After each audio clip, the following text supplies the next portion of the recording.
اعوذ باللہ من الشیطان الرجیم بسم اللہ الرحمن الرحیم۔ السلام علیکم ڈیئر اسٹوڈنٹس، اردو کی کلاس میں مسز امرین اعظم آپ لوگوں کو خوش آمدید کہتی ہوں۔ بیٹا آپ لوگوں کا سلیبس جہاں تک کمپلیٹ ہوا تھا اس کے آگے ہم لوگوں نے آن لائن کلاسز میں سٹارٹ کیا ہے، اور یہ حصہ غزل سب سے پہلے میں لے کے چلوں گی، اور پہلی غزل جو کہ حسرت موہانی کی ہے وہ آج ہم پڑھیں گے۔ سب سے پہلے حسرت موہانی کے بارے میں آپ لوگوں کو تھوڑا سا بتا دوں کہ فضل الحسن ان کا نام تھا اور حسرت تخلص کرتے تھے۔ 1875 میں یو پی کے ایک قصبہ موہان میں پیدا ہوئے، اس لیے موہانی ان کے نام کا حصہ بن گیا۔ اردو، فارسی اور اسلامیات کی ابتدائی تعلیم اپنے مدرسے میں حاصل کی۔ حسرت موہانی نے طالب علمی ہی سے شاعری شروع کر دی۔ کالج میں ان کی شاعری کا خوب شہرہ تھا۔ ان دنوں برصغیر پر یعنی کہ ہندوستان پر انگریزوں کی حکومت تھی، اور حسرت نے برصغیر پر انگریزی قبضہ کے خلاف آواز بلند کی۔ اس وجہ سے بڑی دفعہ انہیں قید و بند کی مصیبتیں بھی سہنا پڑی۔ کالج سے بھی 3 دفعہ ان کو نکالا گیا، اور قید بمشقت بھی انہیں 1.5 سال کے لیے بھگتنا پڑی، لیکن حسرت کو ان کے مشن سے کوئی نہ ہٹا سکا۔ انہوں نے آزادی کی تحریک میں جو حصہ لیا تھا اس پر ہمیشہ عمل کیا، عملی سیاست میں حصہ لیتے رہے، اور ساتھ ہی ساتھ ابتدا میں کانگریس اور بعد میں مسلم لیگ میں شامل ہو گئے۔ ان کی شاعری لوگوں کو بیدار کرنے کے لیے تھی، اس لیے کئی دفعہ ان کو باغی بھی قرار دیا گیا اور ان پر پابندیاں لگائی گئیں۔ حسرت موہانی کو رئیس المتغزلین بھی کہا جاتا ہے، اور ان کی شاعری میں ہمیں غزل کا ایک نیا رنگ نظر آتا ہے، سیاسی حالات بھی نظر آتے ہیں، اور زندگی کا بڑا گہرا مطالعہ بھی نظر آتا ہے۔ حسرت کی غزل شروع کرتے ہیں اور چلتے ہیں غزل کے پہلے شعر کی طرف۔ پہلا شعر ہے: بلاتا لاکھ ہوں لیکن برابر یاد آتے ہیں، الہی ترک الفت پر وہ کیوں کر یاد آتے ہیں۔ برابر کا مطلب مسلسل، الہی اللہ تعالیٰ کو مخاطب کیا، ترک الفت، الفت محبت ترک کر دینا، چھوڑ دینا، کہ محبت کو چھوڑ دینے پر وہ کیوں کر یاد آتے ہیں۔ وہ سے یہاں مراد شاعر کا محبوب ہے۔ اس کا مفہوم سب سے پہلے ہم لوگ دیکھیں گے۔ مفہوم: اے اللہ، میں نے محبوب کے ساتھ محبت ہی چھوڑ دی، تو پھر بھلانے کے باوجود وہ مجھے مسلسل کیوں یاد آتا ہے۔ حسرت موہانی نے اپنے اس تشریح طلب شعر میں عشق و عاشقی کے معاملے میں، یا کہہ لیں کہ عشق و محبت کے معاملے میں اپنی بے بسی کا اظہار کیا ہے، اور وہ یہ کہنا چاہتے ہیں کہ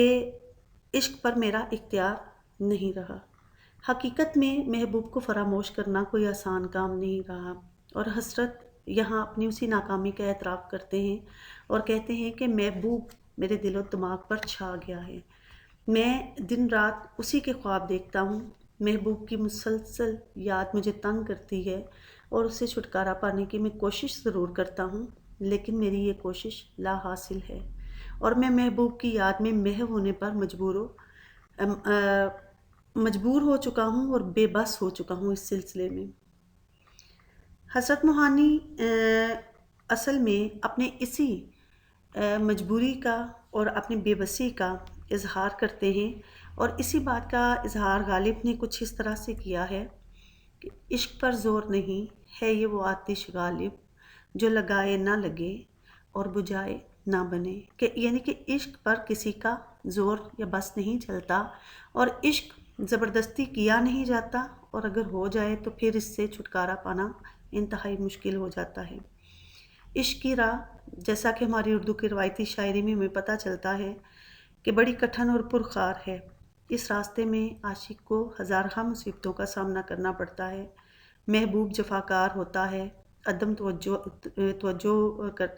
کا اظہار کرتا ہے عاشق سے، بے التفاتی کا مظاہرہ کرتا ہے، ظلم و ستم، بے رخی، بے وفائی، اور اس کی یہ ساری چیزیں عاشق کا سکون برباد کر دیتی ہیں۔ اور عاشق محبوب کے ہجر و فراق میں جب مسلسل عذاب میں مبتلا رہتا ہے تو وہ کوشش کرتا ہے کہ عشق سے پرے ہو جائے، لوگوں کی نہ تو تان و تشنی سننا پڑے اور نہ محبوب کے بارے میں وہ سوچے اور نہ ہی اس کا دل برا ہو۔ ایسے میں محبت کو ترک کرنے کی سوچتا ہے اور بقول شاعر: محبت ترک کی میں نے، گریباں سی لیا میں نے، زمانے اب تو خوش ہو، زہر یہ بھی پی لیا میں نے۔ لیکن ترک محبت کا فیصلہ کرنے کے باوجود اس فیصلے پر قائم رہنا بڑا مشکل ہوتا ہے، اور عاشق اس فیصلے پر قائم رہنا اپنے لیے دنیا کا سب سے مشکل کام سمجھتا ہے، اور اسے پتہ چل جاتا ہے کہ محبت کو چھوڑ دینا کوئی آسان کام نہیں، اور وہ کوشش کے باوجود اپنے دل سے اپنے محبوب کو نکال نہیں پایا، اور ہر لمحہ اس کے محبوب کی یاد اسے ستا رہی ہے۔ لہٰذا ایک شاعر کیا کہتے ہیں: بلانے پر بھی رہ رہ کر کسی کی یاد آتی ہے، یہ شعلہ غم کے طوفانوں میں بھی مدھم نہیں ہوتا۔ اور شاعر کی اسی بے بسی اور بے چارگی میں دوسرے مصرعے میں شاعر نے اللہ تعالیٰ سے فریاد کی ہے، اور اللہ تعالیٰ سے فریاد کرتے ہوئے، اللہ تعالیٰ سے ہم کلام ہوتے ہوئے وہ کہتا ہے کہ اے خدا، میں نے محبوب سے محبت ہی ترک کر دی، اس سے میل جول ختم کر دیا، اس سے سارے سلسلے، سارے رابطے منقطع کر دیے، لیکن اس کے باوجود محبت سے میں جان نہیں چھڑا سکا، میں عشق سے اپنا دامن نہیں چھڑا سکا، اور عشق جو ہے وہ میرے رگو پے میں سمایا ہوا ہے۔ تب شاید اسے احساس ہوتا ہے کہ یہ عشق اس کے روے روے میں موجود ہے، اس کے جسم میں خون کی طرح گردش کرتا ہے۔ لہٰذا فراق گورکھپوری کیا کہتے ہیں کہ سر میں سودا بھی نہیں، دل میں تمنا بھی نہیں، لیکن اس ترک محبت کا بھروسہ بھی نہیں۔ یعنی کہ اسے اپنی اسی بات پر یقین نہیں ہوتا کہ اس نے جو ترک محبت کا ارادہ کیا ہے اس پر قائم رہے گا یا نہیں۔ یہی وجہ ہے کہ شاعر کی بھی ترک محبت کی کوشش مفید ثابت نہیں ہوتی، اور عشق کے روگ سے جان چھڑانا اس کے لیے بڑا مشکل ہوتا ہے، اور اس کا دل مکمل طور پر اس کے اختیار میں نہیں ہوتا، اور وہ بیچارہ عشق سے کسی بھی طرح سے اپنی جان نہیں چھڑا سکتا۔ بقول شاعر: اس قدر بھی کوئی ستاتا ہے، کوئی اتنا بھی یاد آتا ہے، یعنی کہ محبوب کی یاد کسی بھی صورت اس کو جینے نہیں دیتی، اس کا گھیراؤ کیے رکھتی ہے، اور اس کو ہمیشہ اور مسلسل محبوب کی یاد آتی ہے، اور وہ محبوب کی یاد سے کسی طرح سے بھی اپنا دامن نہیں چھڑا سکتا۔ غزل کے دوسرے شعر کی طرف چلتے ہیں۔ نہ چھیڑ اے ہم نشیں کیفیت صہبا کے افسانے، شراب بے خودی کے مجھ کو ساغر یاد آتے ہیں۔ ہم نشیں پاس بیٹھنے والے کو کہتے ہیں، نشیں بیٹھنا ہوتا ہے تو ہم نشیں پاس بیٹھنے والا۔ نہ چھیڑ سے یہاں مراد ہے شروع نہ کر، ابتدا نہ کر، باتیں نہ کر، جیسے ہم کسی کہانی کا، کسی واقعے کا ذکر چھیڑ دیتے ہیں۔ نہ چھیڑ یعنی کہ آغاز نہ کر، شروع نہ کر۔ اے ہم نشیں، اے میرے پاس بیٹھنے والے، مراد میرے دوست۔ کیفیت حالت، صہبا شراب کو کہا جاتا ہے صہبا، اور یہاں مراد کیفیت صہبا سے ہے، شراب نوشی کے دوران جو حالت ہوتی ہے۔ افسانے کہانیاں، شراب بے خودی کے، ایسی شراب جو بے خود کر دے، مجھ کو ساغر، ساغر ہے پیالہ، کہ مجھے اس شراب کے پیالے یاد آتے ہیں جو مجھے خود سے بے خود کر دیتی تھی۔ اس کا مفہوم دیکھیں: اے دوست، میرے سامنے شراب کی مستی کے افسانے نہ چھیڑو، کیونکہ مجھے مستی اور سرور پیدا کرنے والی شراب کے جام یاد آنے لگتے ہیں۔ جی، یہ حسرت موہانی کے اس شعر میں کئی پہلو ہیں، کئی طرح سے اس کی تشریح کی جا سکتی ہے۔ پہلا جو ہم پہلو دیکھیں گے، اس میں شاعر نے کسی ایک ایسے شخص کی ترجمانی کی ہے جو ماضی میں شراب کی محفلیں سجاتا تھا، شراب سے سرور و تسکین حاصل کرتا تھا، اور شراب پی کر اس پر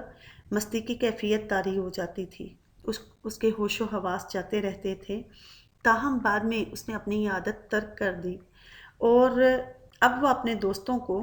متنبہ کر رہا ہے کہ وہ اس کے سامنے کسی طرح سے بھی شراب کے متعلق گفتگو نہ کریں۔ ورنہ اس کو شراب کی وہ لذت یاد آتی ہے اور اس کو وہ جام یاد آنے لگتے ہیں جن کو پینے کے بعد وہ اپنی ذات تک سے بے خود ہو جاتا تھا اور اسے اب دنیا و مافیا کی کوئی خبر نہیں رہتی تھی، اور اس طرح سے ایک طرح سے وہ ہر طرح کے غموں سے چھٹکارا پا لیتا تھا۔ اگر ہم اسی چیز کو روایتی غزل کے نقطۂ نگاہ سے دیکھیں تو اس کا مفہوم یہ بھی ہو سکتا ہے کہ شاعر نے یہاں صحبا کا یعنی کہ شراب کا اس نے استعارہ استعمال کیا ہے، اور وہ محبت میں مست تھا، محبت کے نشے میں وہ مگن تھا، اور وہ اپنے محبوب سے اب محبت ترک کر چکا ہے۔ ماضی میں محبوب کے ساتھ گزارے ہوئے لمحات اس کے لیے انتہائی خوبصورت اور انتہائی حسین تھے، اور اس کو ایسی ہی کیفیت میں مبتلا کر دیتے تھے جیسا کوئی انسان شراب پینے کے بعد نشے میں خود کو محسوس کرتا ہے۔ اور وہ خوبصورت لمحات جو ہیں اس کی زندگی کا حاصل تھے، لیکن اب جب کوئی اس کے دوست کی دوبارہ اس کو یاد دلاتا ہے، اس کے محبوب کی باتیں اس سے شروع کرتا ہے تو اسے دوبارہ اپنے محبوب کی یاد آنے لگتی ہے،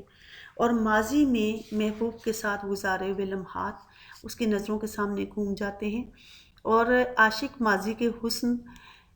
میں کھو جاتا ہے اور پھر اپنی موجودہ زندگی کی بے رونقی بے رنگی کو دیکھ کر انتہائی غمزدہ ہوتا ہے۔ ایسے میں وہ اپنے دوستوں کو منع کرتا ہے کہ میرے سامنے میرے محبوب کا ذکر نہ کیا کرو۔ بقول شاعر کہ گلے ملتے ہیں جب آپس میں دو بچھڑے ہوئے ساتھی، عدم ہم بے سہاروں کو بڑی تکلیف ہوتی ہے۔ اصل میں شاعر یہ کہنا چاہتا ہے کہ میرے سامنے تم لوگ اپنے دوستوں اور اپنے محبوباؤں کی بات بھی نہ کیا کرو، ورنہ مجھے اپنا محبوب نظر آنے لگتا ہے۔ اسی شعر کو اگر ہم لوگ دیکھیں تو اس کا ایک اور پہلو بھی نکلتا ہے کہ